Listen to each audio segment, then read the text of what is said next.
آئینی بینچ کی آج کی کارروائی کو کیسے دیکھیں؟ تو آپ کا سوال تھا کہ ایگزیکٹو الگ ہے اور جوڈیشری الگ ہے. ہم یہی کہہ رہے ہیں. اس لیے ایگزیکٹو کا کام عدالتیں لگانا نہیں ہے اور نہ عدالتی کام ان سے لینا ہے. لہذا فوج جو ایگزیکٹو کا حصہ ہے اس کو اپنا کام کرنا چاہیے. عدالتیں لگانا اس کا کام نہیں ہے. اس لیے ملٹری کورٹس جو ہیں وہ آئین کے خلاف ہیں. صرف ملٹری میٹرز میں صرف ملٹری پرسنل کی حد تک وہ کوئی فیصلہ کر سکتی ہیں. سولینس کے لیے وہ کوئی عدالت نہیں لگا سکتی. سر آج کی جو آئینی بینچ کی کارروائی ہے اس کے اندر ابھی تک فوجی عدالتوں کے دیے گئے فیصلوں کو کیوں نہیں پڑھا گیا اور ان پہ بات کیوں نہیں ہو رہی سر؟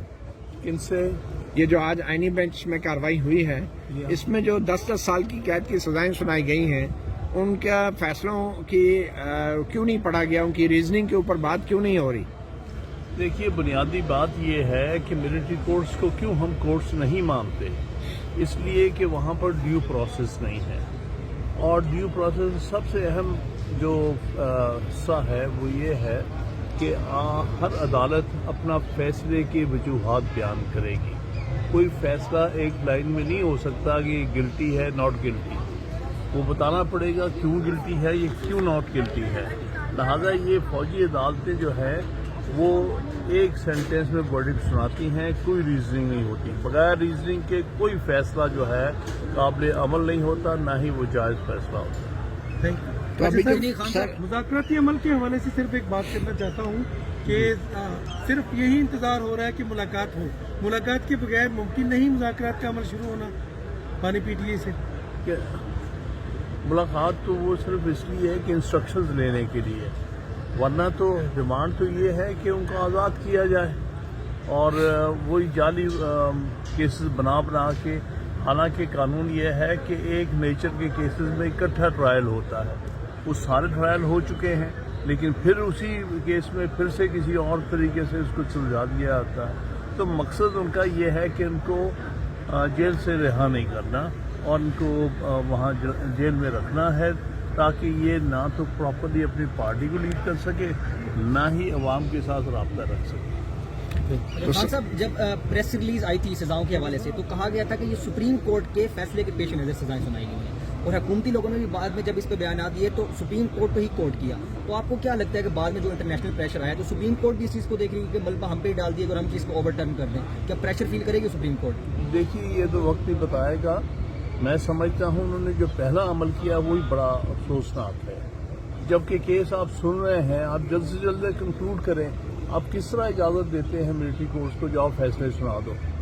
اس سے جو تاثر گیا ہے ان کا بھی ان کے خلاف بھی اور سارے ملک کے خلاف بہت غلط تاثر گیا ہے. جسٹس جواد خواجہ صاحب پہ 20,000 روپے جرمانہ بھی کیا گیا تھا جبکہ انہوں نے صرف کہا تھا کہ 26ویں یعنی ترمیم کا فیصلہ پہلے کیا جائے. تو آپ کے خیال میں آئینی بینچ نے وہ جو فیصلہ کیا تھا اس کی کیا وجہ ہو سکتی ہے؟ میں یہی کہوں گا کہ بہت افسوسناک کی بات. ان کو احساس نہیں ہے کہ ساری قوم ان کی طرف دیکھ رہی ہے کہ جن لوگوں کو انہوں نے فوجی عدالتوں میں ٹرائی کر کے سزا دی ہے وہ بالکل غیر آئینی ہیں. لہذا یہ بجائے اس کے کہ خوش شرمندہ ہوں یہ پٹیشنرز کے اوپر یا رسپونڈرز کے اوپر جرمانہ ڈالنے کی کوشش کریں. بڑا افسوس ہے. اچھا سر یہ جو 2 مطالبات سامنے آ رہے ہیں ایک تو کمیشن ہے دوسرا رہائی کا مطالبہ آ رہا ہے. کیا پی ٹی آئی بطور ایک سیاسی جماعت اس کے بعد میں مزید مطالبات بھی ہوں گے؟ بس یہی 2 مطالبات ہیں؟ یہ تو نیگوسیشن شروع کرنے کے لیے مطالبات ہیں. نیگوسیشن کے مطالبات نہیں ہیں. یہ تو ماحول پیدا کرنے کے بعد جس کو ہم کہتے ہیں نا کانفیڈنس بلڈنگ میجرز ہیں کہ جی آپ ایک ایسی صورتحال پیدا کریں جس میں کہ آسانی سے بات چیت ہو سکے. اگر ایک لیڈر جو کہ سب سے پاپولر لیڈر ہے پاکستان کا اور جس کے ساتھ آپ مذاکرات کرنا چاہتے ہیں ان کو آپ جیل میں رکھتے ہیں تو جو ان کے نمائندے ہوں گے وہ کس طرح سے ان کی طرف سے بات کر سکیں گے جب تک ان کو فری ایکسیس نہیں ہوگی. تو لکھ کے دینے میں کیا حرج ہے سر یہ 2 مطالبات جو ہیں؟ میرے خیال میں پھر کوئی کسی قسم کا بات بھی نہیں ہے لیکن لکھوانے کا کیا مسئلہ. اس سے یہ عین ممکن ہے غلط تاثر نے کہ جی بس یہی مطالبات ہے. یہ تو ابھی بگننگ ہے.